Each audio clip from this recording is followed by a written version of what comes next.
Yesterday's crime. It is not uncommon to find banks in small towns with just one or perhaps two employees. But how does a banking institution of that size maintain security for its employees? KIMT News 3's Nick Kruszelnicki is digging into that question and joins us live in the Mason City newsroom. Nick. George, the Federal Deposit Insurance Corporation, better known as FDIC, has some minimum security procedures banks must follow. These rules include alarm systems, vaults, surveillance, and tamper-proof locks on doors. But I'm learning most banks go above and beyond these rules to keep their staff and customers safe.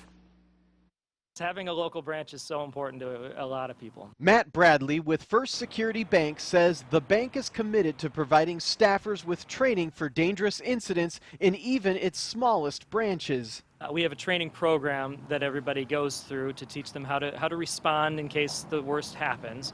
And everybody is expected to follow through on that, and then they receive updates all the time too. While the details of those training programs are secret, Bradley says they are designed to keep both employees and customers out of harm's way. Just do what the person says to do, and that's how you stay safe, because your goal is to get them out of the building as quickly and safely as possible, and then you can follow up afterward with authorities to track the person down. Staffing is an issue in small town banks. Often small branches have only one employee working at a time.